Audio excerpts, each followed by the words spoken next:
Alors, on va reprendre justement un cas clinique pour voir. Alors, il y en a un qui s'est tiré avec le pointeur. Ça, c'est Patrick Rossignol. Hein. À Nancy, ils n'ont pas de pointeur. Donc... Et sinon, tu as les petites flèches.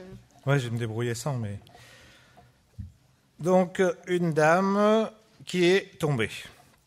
Elle a pas mal d'antécédents, HTA, Parkinson, donc ça peut faire tomber, un AIT. Donc elle est tombée 2 fois dans les 3 derniers mois. Elle a, en plus, elle tousse, un peu de fièvre. Les bruits du cœur n'ont pas l'air d'être très réguliers. Et voilà son traitement.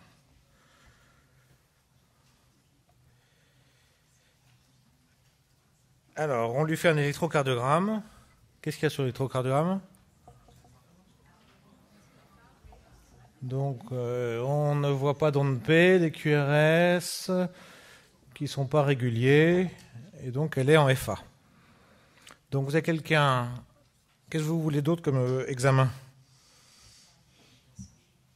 Qu'est-ce que vous allez faire en plus ? Fièvre, chute, FA.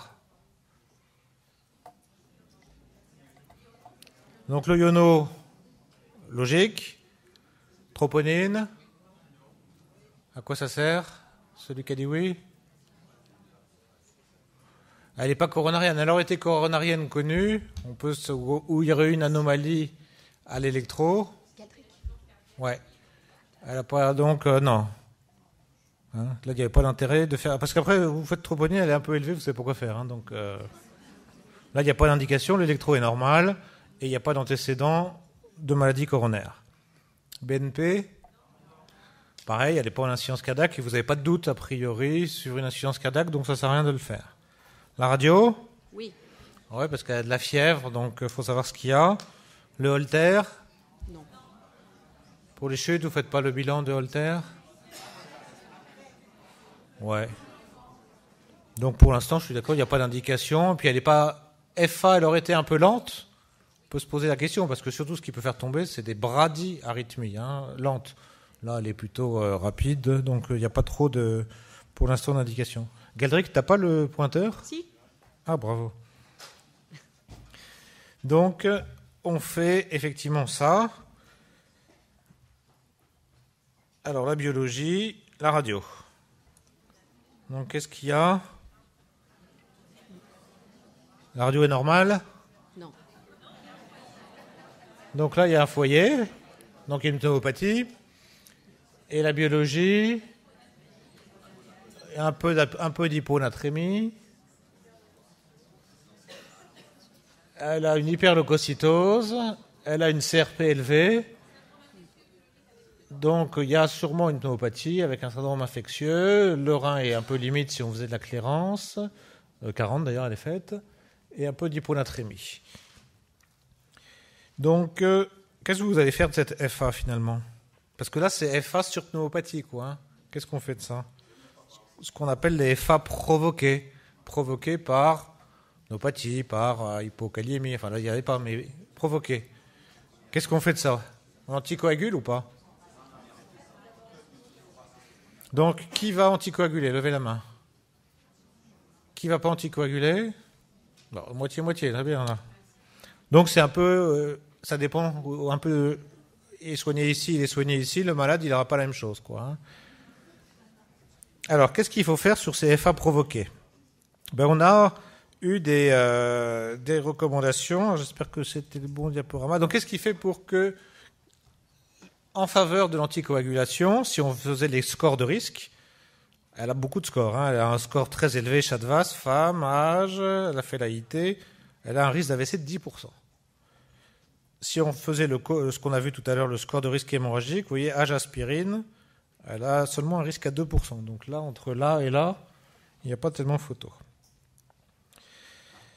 Alors, il y a d'autres façons de calculer le score hémorragique, où si on prend en compte les chutes, puisqu'elle est tombée, là, on commence à se rapprocher, 8 et 10. Mais, quand on a ça, c'est très grave. Hein. L'AVC, on termine, soit ça se termine mal d'emblée, soit mal après, hein, avec une hémiplégie. Le risque hémorragique, vous avez vu, hein, c'est heureusement rarement mortel, on passe un mauvais moment, mais donc même quand c'est à peu près équivalent, il vaut mieux avoir ça que ça. Hein. Mais l'idéal, c'est d'avoir aucun des deux. Hein. Et puis après, dans les facteurs de risque hémorragique, ça et ça, peut-être qu'on peut faire quelque chose. On appelle ça des facteurs modifiables. On en a parlé tout à l'heure. Est-ce qu'on va vraiment lui continuer l'aspirine ? Probablement pas. Et la chute, on va essayer de voir pourquoi elle est tombée. Donc, si on modifiait ça, on n'aurait plus que 1 et on passerait à 1% de risque. Donc on voit qu'on peut largement agir pour lui mettre. Alors il ne faut peut-être pas lui mettre l'anticoagulant tout de suite puisqu'elle vient de tomber, hein, mais on va essayer d'agir sur. On arrête l'aspirine, on va essayer de comprendre pourquoi elle est tombée, et après on pourra tranquillement la mettre sous anticoagulant. Alors les données sur ces fameuses FA provoquées par un événement aigu, on sait, ça c'est des données françaises qui ont été publiées il y a quelques années par le professeur Fauchier, que quand on prend, donc ils ont appelé, ça s'appelle les causes temporaires, les temporary causes, ou la FA standard, avec le risque d'AVC, il est le même chez des patients. Donc, chez des patients âgés qui ont un épisode aigu, ils l'ont fait là, la pneumopathie, la FA, ils le referont lors de la prochaine épisode aigu, ils sont fragilisés, et donc le risque d'AVC est le même. Et quand ils ont regardé ceux qui ont reçu des anticoagulants et ceux qui n'ont pas reçu d'anticoagulants, eh bien avec ceux qui ont reçu d'anticoagulants ici, ils ont fait moins de mortalité cardiovasculaire et d'AVC. Donc les anticoagulants restent bénéfiques, sont bénéfiques chez ces patients qui font ces FA provoqués, paroxystiques, temporaires, par rapport à si il n'y avait pas d'anticoagulant, on fait plus d'événements. Vous voyez, il y a quand même 56% de réduction du risque d'AVC si on donne un anticoagulant. Donc ça, c'est des données importantes parce que nous, en gériatrie, on a très fréquemment ces patients-là. Ils font la FA sur un épisode aigu et on se dit, qu'est-ce qu'on fait ? C'est l'épisode aigu dont je ne traite pas. En fait, surtout comme notre patiente qui a 10% de risque d'AVC et a un très haut risque. Donc si on ne traitait pas en disant c'est juste la pneumopathie, il y a un risque qu'elle se retrouve ici si je n'avais pas traité. Et donc elle fasse 56% d'AVC en plus que si j'avais donné un anticoagulant. Alors, chez cette dame qui prenait du bromazépam, qui était, on n'a pas vu, mais qui était dénutrie, lévodopa, qu'est-ce qui donne les causes de chute là-dedans, là ? Bromazépam ? Ouais. Dénutrition ? Ouais. Lévodopa ? Troubles cognitifs ? Calvitie ? Attention, parce que... Moi, je ne vais pas tomber. Par contre...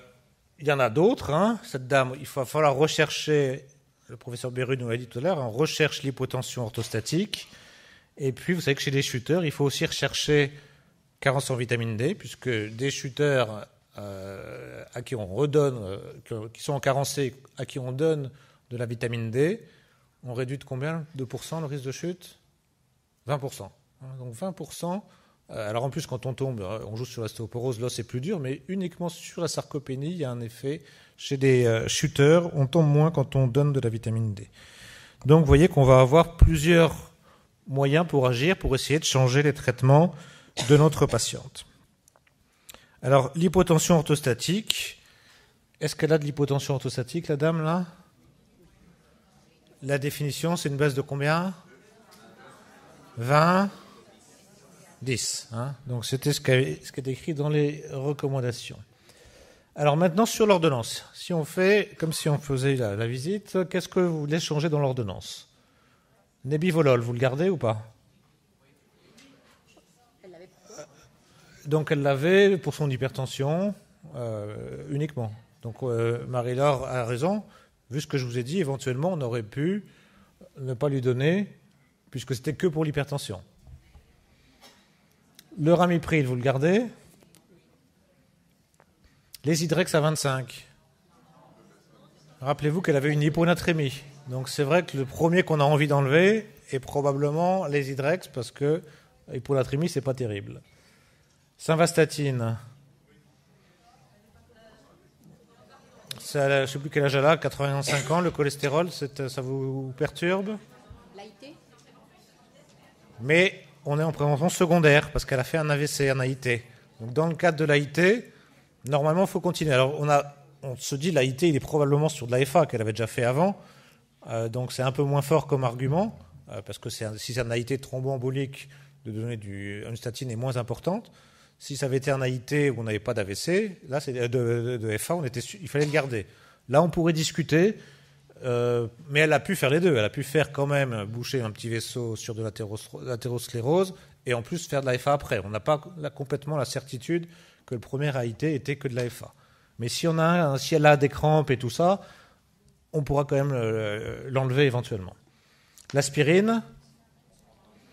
Donc elle avait l'aspirine pour l'AIT.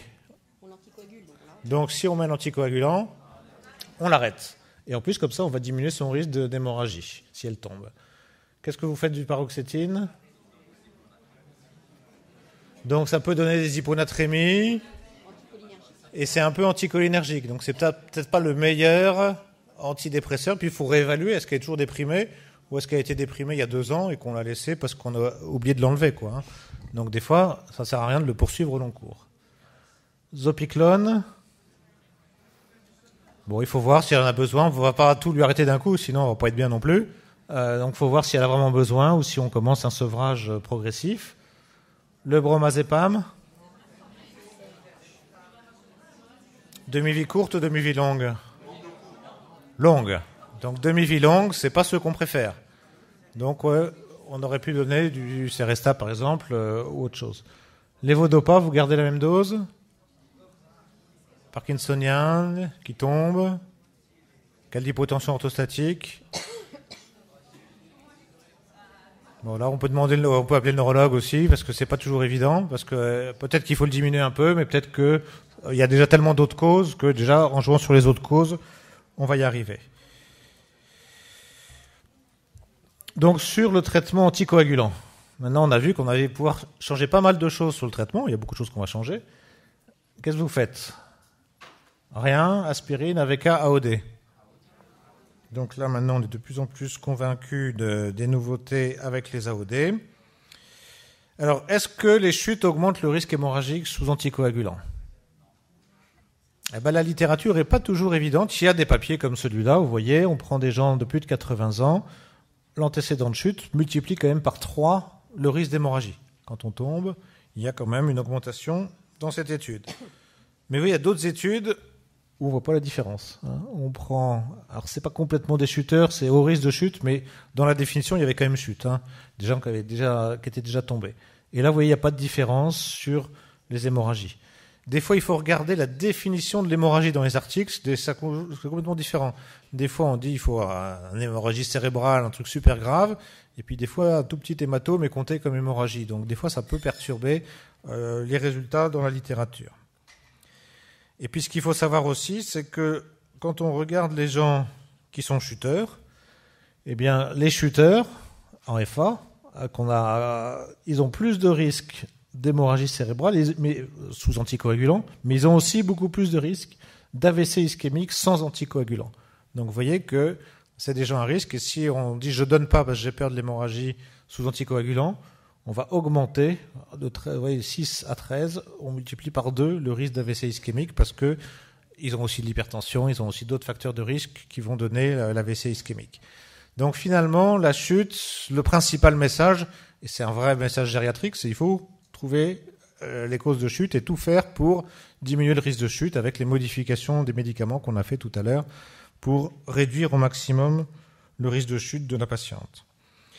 Et ça, c'est les recommandations. Avec les recommandations, nous disent que, en fait, il y a un risque considérable, c'est ce que je vous dis, d'AVC sans anticoagulant, qui est souvent plus important que le risque hémorragique sous anticoagulant.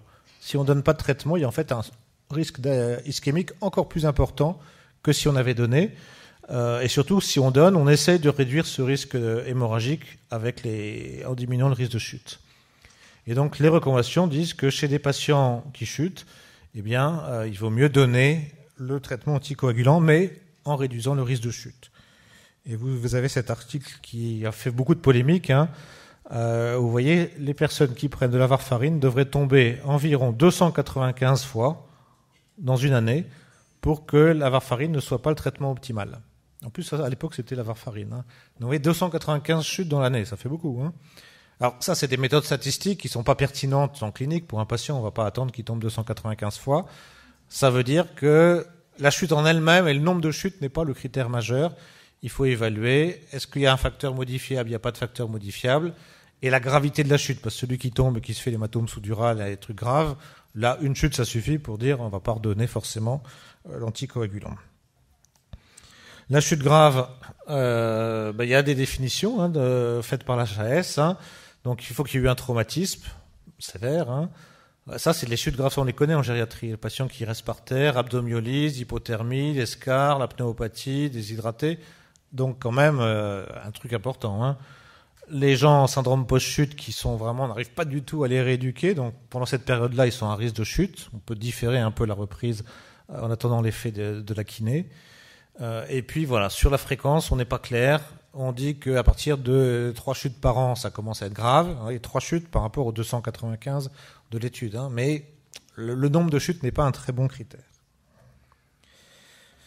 Alors dans des recommandations toutes récentes là, de 2018, ils proposent un score de risque que moi je n'utilisais pas pour l'instant. Donc on va voir si on le met à l'hôpital de jour. Antécédent de chute, oui, non. Le nombre de médicaments, à partir de 5. Est-ce qu'on a des psychotropes, des troubles de la vue, des troubles sensitifs? Est-ce qu'on arrive à faire le test monopodal et alterné, le lever de chaise? Donc tout ça, c'est des scores connus. Et vous voyez qu'à la fin, ils nous disent la probabilité de chute par an. Donc si on a entre 0 et 1 point, c'est là. Et vous voyez que si on a plus de points, on est à 50% de chute. Et donc ça peut nous aider aussi dans notre décision de voir si ce patient, il est à 50% de risque de chute, c'est un peu embêtant. Essayons de faire une mesure d'intervention et de voir si on arrive à réduire les psychotropes, mettre des lunettes, faire de l'exercice physique ici, réduire les médications.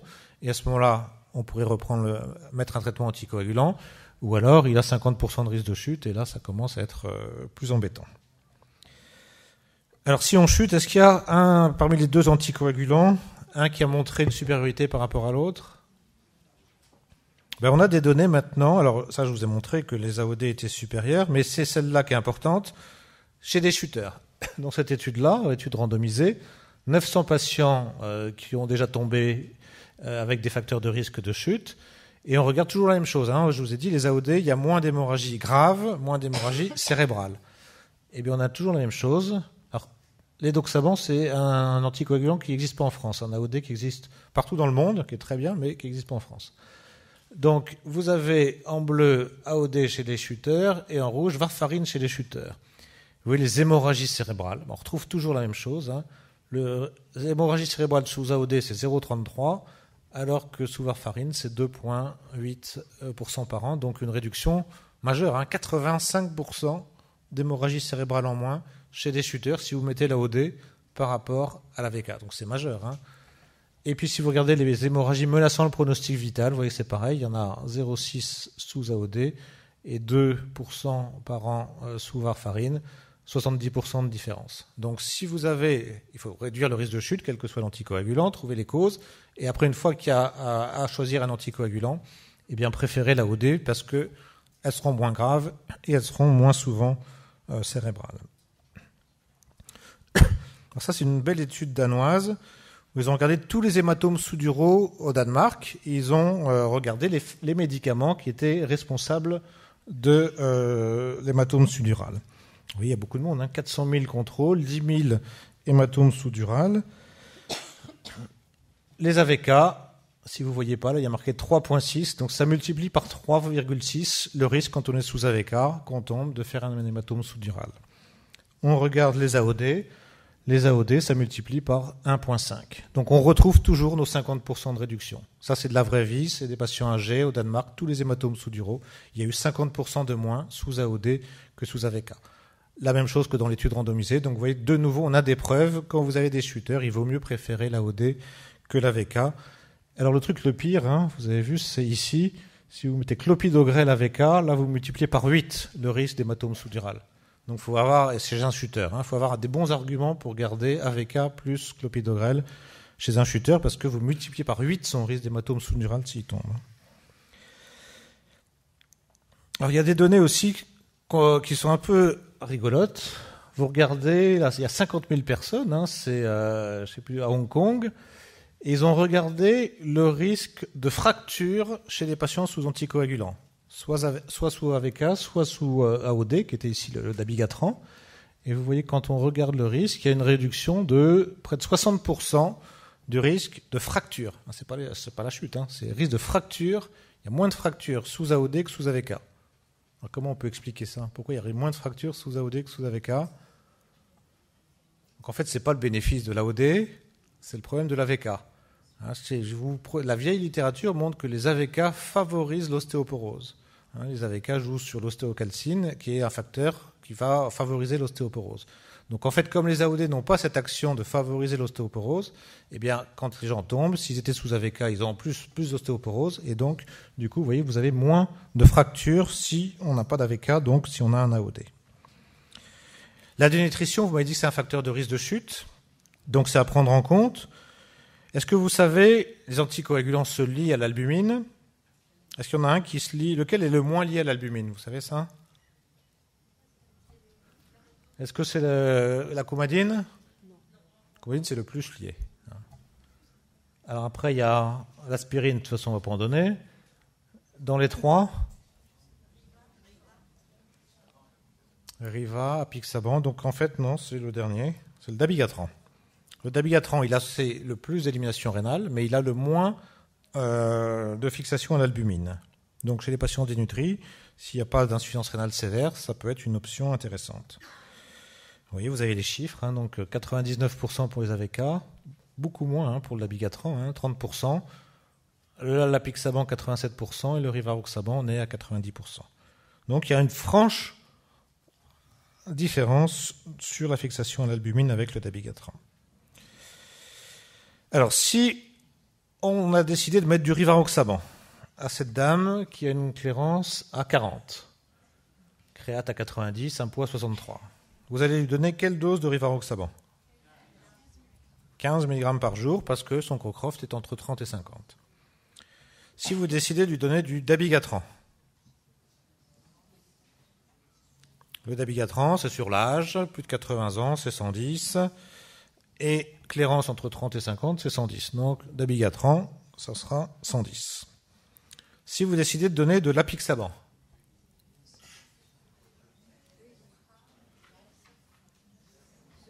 donc là, on a mis la petite dose, donc là, on met aussi la petite dose. Donc, l'apixaban, ce n'est pas juste la clairance ou l'âge comme pour les deux autres. Il y a 3 critères. Donc, le critère, c'est l'âge, 80 ans, elle a ce critère-là. 1. Deuxième critère, c'est la créate à 133. Elle ne l'a pas. Et l'autre critère, c'est le poids inférieur à 60 kg. Elle ne l'a pas. Donc, vous voyez que l'apixaban, par contre, il aurait fallu mettre la forte dose. Donc, vous voyez, il faut bien connaître l'AOD qu'on utilise. Je vous ai montré tout à l'heure, on a toujours tendance à mettre la petite dose en gériatrie. Donc, il faut savoir lequel on va utiliser. Si vous voulez utiliser celui-là, il faudra mettre la forte dose. Sinon, vous avez la possibilité d'un des deux autres où vous mettez la petite dose. Très important parce que l'apixaban, si vous mettez la petite dose, c'est 2,5 fois 2. Donc, vous diminuez là de 50% la dose. Alors que là, pour ces deux-là, on n'a pas diminué de 50%. Donc, 50%, ça fait des petites doses. Donc, s'ils n'ont pas les critères, c'est pas efficace. Donc, il faut vraiment bien connaître pour chaque AOD le traitement qu'on va donner. Chute, le problème, c'est que des fois, on peut se fracturer quand on chute. Et vous connaissez les recommandations toutes de fin 2016 de la HAS. La fracture de hanche, c'est une urgence chirurgicale. Une urgence chirurgicale, en théorie, il faut être opéré dans les... Normalement, 24 heures, éventuellement 48, mais normalement, c'est dans les 24 heures, les recommandations. Sinon, il y a près de 50% de mortalité si les gens sont opérés après 85 ans. Donc, quand on tombe, et de quoi on s'aperçoit, c'est que souvent, les gens ne sont opérés, malheureusement tardivement, parce qu'il y en a qui sont sous anticoagulants, et on arrête leur traitement anticoagulant, et donc on attend avant de les opérer. Et donc ça, c'est un avantage d'avoir un AOD qu'un antidote. Parce que s'il y a l'antidote chez un chuteur, et si vous avez besoin de l'opérer, l'antidote, il marche au bout de combien de temps l'antidote? 1 minute. Vous injectez l'antidote, il n'y a plus, le seul qu'il y a, c'est le dabigatran, vous injectez l'antidote, et il n'y a plus de dabigatran dans le sang. Donc, pour opérer quelqu'un, il peut partir au bloc comme s'il n'y avait pas d'AOD. Donc, dans la réflexion duquel je vais mettre, Ça peut être intéressant chez un shooter, vous craignez qu'il chute et qu'il se fasse une fracture, de se dire je prends celui qui a l'antidote, comme ça au moins s'il doit se faire opérer, il va pas avoir une perte de chance, on pourra l'opérer dans les 24 heures comme c'est recommandé. Donc vous voyez, les shooters, c'est quand même, ça fait beaucoup de décès par an. Ce que je vous disais, 50% de mortalité à 90 ans, c'est une urgence chirurgicale. À peu près 55-60 000 selon ce qu'on a de fractures de col du fémur par an. Et donc effectivement, l'antidote est un intérêt, vous voyez, pour le dabigatran. Ça, c'est l'étude qui a été publiée dans le New England. Ça, c'est le taux dabigatran dans le sang. Donc quand les gens arrivent à l'arrivée, il y en a dans le sang. Alors, ça peut varier de là jusqu'à là. Vous injectez l'antidote, hop, au bout d'une minute, il n'y en a plus. Il n'y en a plus, jusqu'à 24 heures. Donc, on peut opérer, le patient, c'est comme s'il n'avait plus d'anticoagulants dans le sang. La vitamine K, ça met combien de temps à agir ? Combien ? 6 heures, exactement. Donc, vous voyez, 6 heures la vitamine K quand vous injectez ou donnez de la vitamine K. Là, 1 minute. Donc, vous avez vraiment un élément qui est très important si vous avez peur que votre patient ait une fracture. On a vu que pour les hémorragies digestives, c'est un peu moins le cas parce que le collègue de gastro nous a dit on peut attendre un petit peu, le temps de préparer le malade et attendre l'arrêt. Là, la fracture, il faut y aller tout de suite, dans les 24 heures. Donc finalement, pour conclure, anticoagulant chez le shooter, je pense que c'est vraiment une question auquel le gériatre doit être bien rodé parce que les cardiologues, ils ne savent pas, ils vont vous demander. Il faut que vous ayez une sorte de checklist à répondre. Donc oui, parce que vous allez rechercher à chaque fois des facteurs modifiables. On a vu, on arrête l'aspirine, on donne la vitamine D, on fait de la kiné, on enlève les psychotropes, on choisit, comme vous avez fait, les bons psychotropes qui ne donnent pas trop d'hypotension orthostatique, on évite l'hyponatrémie. Enfin, il y a plein de choses à faire pour éviter, et à ce moment-là, on peut donner l'anticoagulant. Ce qui est compliqué, c'est ceux qui font d'emblée des hémorragies très graves, et notamment cérébrales, ou ceux qui tombent tout le temps, et vous ne trouvez pas de facteurs, vous avez beau faire tous les facteurs modifiables, vous n'y arrivez pas. Si on décide de mettre très clairement, vous avez vu, AOD largement supérieur aux AVK, moins d'hémorragie cérébrale, moins d'hématome sous-dural quand on tombe, donc il n'y a pas photo. Pour protéger le cerveau, c'est l'AOD. Et après, quand vous choisissez l'AOD, chez un shooter, d'avoir l'option antidote derrière et pas quelque chose de plutôt intéressant, parce que si jamais il tombe et qu'il se fracture le col, il peut se faire opérer dans les 24 heures. Et donc, l'antidote qui existe pour l'instant, c'est uniquement pour le dabigatran, le Pradaxa. Je vous remercie.